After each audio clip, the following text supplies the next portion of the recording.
Hello दोस्तों, कैसे हैं आप सभी। उम्मीद करता हूं आप सभी बहुत ही अच्छे होंगे। तो आज के इस वीडियो में हम पढ़ने वाले हैं क्लास 12 रसायन विज्ञान का चौथा यूनिट रासायनिक बलगतिकी का 8 महत्वपूर्ण क्वेश्चन जो आपके बोर्ड एग्जाम के लिए बहुत ही इंपॉर्टेंट है, जो कि बार बार बोर्ड एग्जाम में पूछ लिए गए हैं। तो उन सभी 8 क्वेश्चन को हम इस वीडियो में जानेंगे। उसके बाद मैं आपको बताऊंगा कि इन 8 क्वेश्चन को आप कैसे पढ़ सकते हैं। ठीक है, कहां से इनको सभी को एक एक करके पढ़ सकते हैं। तो इससे पहले मैं बता दूं, यदि आप इस वीडियो को देख रहे हैं और यदि आपको सब कुछ अच्छे से साफ साफ दिखाई दे रहा है तो बहुत ही अच्छी बात है। यदि नहीं दिखाई दे रहा होगा तो आप जाइए जहां पर आप देख रहे हैं, वीडियो को देख रहे हैं, तो उस पर क्लिक कीजिए वीडियो पर। तो आपको इधर देखेंगे कोने में एक सेटिंग का ऑप्शन दिखाई देगा। ठीक है, उस सेटिंग के ऑप्शन पे क्लिक कीजिए। क्लिक करने के बाद आपको सबसे ऊपर क्वालिटी का ऑप्शन दिखाई देगा, उस पर क्लिक कीजिए। क्लिक करने के बाद आपको सबसे नीचे आएंगे तो एडवांस का सेटिंग आपको दिखाई देगा, उस पर क्लिक कीजिए। उस पर क्लिक करने के बाद आपको 360p पर क्लिक कर देना है, तब आपकी वीडियो की क्वालिटी और भी अच्छी हो जाएगी और तब जाकर आपको अच्छे से साफ साफ दिखाई देगा।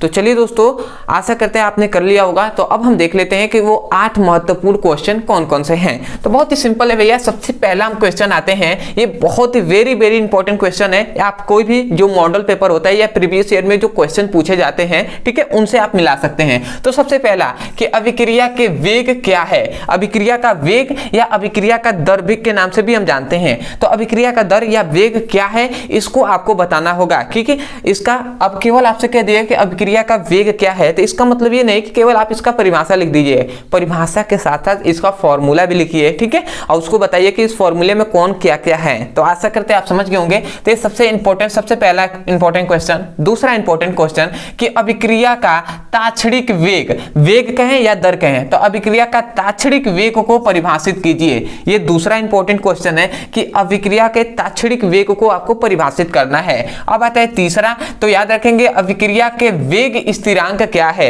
अभिक्रिया का वेग स्थिरांक क्या होता है, इसको आपको परिभाषित करना है। ठीक है, अगला आता है चौथा इंपॉर्टेंट क्वेश्चन। तो याद रखेंगे शून्य कोटि की अभिक्रिया का उदाहरण द्वारा समझाइए। समझिएगा, शून्य कोटि की अभिक्रिया को उदाहरण द्वारा समझाना है। अब शून्य कोटि की अभिक्रिया उदाहरण द्वारा समझाना है, इसका मतलब क्या कि शून्य कोटि की अभिक्रिया क्या होती है। ठीक है, इसको उदाहरण सहित आपको बताना है, ये किस किस पर निर्भर होता है, सब कुछ आपको डिटेल में आपको शून्य कोटि की अभिक्रिया बताना होगा।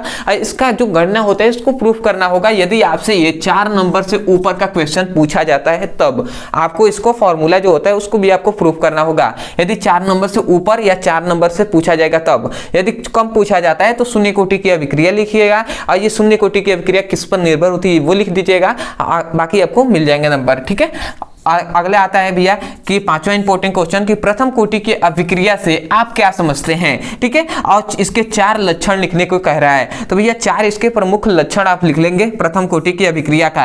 और यदि ये आपसे जैसे इसमें भी आता है तो क्या लिखेंगे आप, शून्य कोटि की अभिक्रिया लिख दीजिएगा, इसके 4 लक्षण लिख दीजिएगा। परंतु यदि आपसे व्यंजक कहता है, ठीक है, यदि 4 नंबर से ऊपर चाहे ये हो चाहे ये हो, यदि 4 नंबर से ऊपर आपको यदि आपका नंबर दे दिया जाता है या 4 नंबर, तो आपको इसका व्यंजक भी आपको प्रूफ करना होगा। ठीक है, अगला आता है भैया कि आणविकता, मतलब अभिक्रिया की आणविकता तथा अभिक्रिया की कोटि में क्या अंतर को स्पष्ट कीजिए। मतलब आणविकता तथा कोटि में अंतर स्पष्ट कीजिए। ठीक है, तो अभिक्रिया की आणविकता और अभिक्रिया की कोटि में क्या अंतर होता है उसको आपको बताना होगा। ये अभी हमने कुछ दिन पहले ही पढ़ा दिया है। ठीक है, तो आप इसको देख सकते हैं। उसके बाद आता है 7वां क्वेश्चन, क्या होता है आभासीय एकाणुक अभिक्रिया। आभासीय एकाणुक अभिक्रिया को उदाहरण द्वारा क्या होना है, समझाना है। ठीक है, क्या करना है, उदाहरण द्वारा इसको समझाइए। ठीक है, तो इसको भी आपको याद रखना है। अगला आता है कि रासायनिक अभिक्रिया के वेग पर, ठीक है, याद रखेंगे रासायनिक अभिक्रिया का वेग कहे या वेग की जगह पर दर भी कह सकता है।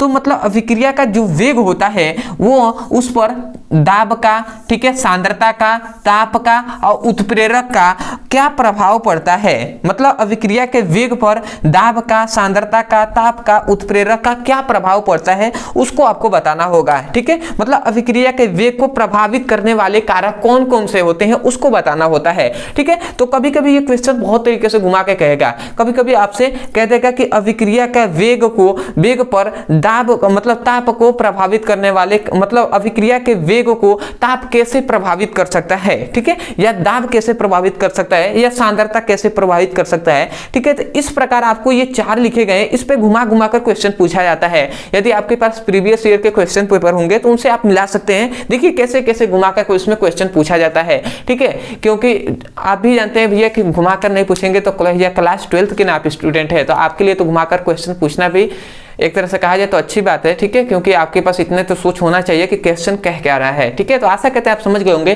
तो अदरवाइज मैं यही कहूंगा, यदि आपको वीडियो अच्छा लगा हो तो सबसे पहले तो चैनल को सब्सक्राइब कर दीजिएगा, वीडियो को लाइक कर दीजिएगा, हो सके तो हमें कमेंट सेक्शन में जरूर बताइएगा कि आपको वीडियो कैसा लगा। अदरवाइज बहुत से ऐसे स्टूडेंट है जो सोच रहे होंगे कि भैया इन क्वेश्चन को तो आपने बता दिया है, ये नहीं बताया कि कैसे हम पढ़ सकते हैं। तो बहुत ही सिंपल है भैया, आपके पास 3 तरीके हैं। सबसे पहला कि इस वीडियो के डिस्क्रिप्शन बॉक्स में आपको 7 नंबर 1 नंबर 2 नंबर 3 करके आपको लिंक दे दिया गया है, उस पर जाइए, एक एक करके क्लिक कीजिए और वहां से पढ़ लीजिए, ठीक है। दूसरा आपके पास ये है, ठीक है, कि इधर आपको एक नंबर दिया जा रहा होगा, इस नंबर पे आपको केवल व्हाट्सएप कर देना है और उस व्हाट्सएप नंबर में हमें मैसेज करना है कि class 12th physics chemistry all video all important topic link, all important topic link. तो आपको फिजिक्स और केमिस्ट्री के चैप्टर वाइज सभी इंपॉर्टेंट टॉपिक का लिंक दे दिया जाएगा और वहां से अपने फिजिक्स और केमिस्ट्री के सभी इंपॉर्टेंट क्वेश्चन को पढ़ सकते हैं और अपने सुंदर से नोट्स बना सकते हैं और बोर्ड एग्जाम में अच्छे से अच्छे मार्क्स स्कोर कर सकते हैं। तो आशा करते हैं 2 आपको बता दिया गया। तीसरा तरीका यह है कि मान लेते हैं भैया कि अभिक्रिया का यदि आपको वेग पढ़ना है तो आप जाइए YouTube पे लिखिए अभिक्रिया का वेग ब्रदर सर,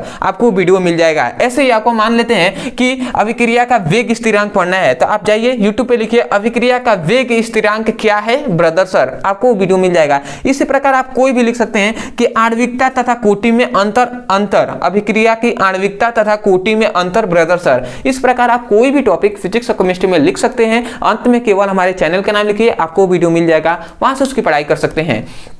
तो आशा करते हैं आप समझ गए होंगे। तो चलिए दोस्तों, आज के लिए इतना ही, मिलते हैं एक नए टॉपिक के साथ, तब तक के लिए धन्यवाद। जय हिंद, जय भारत।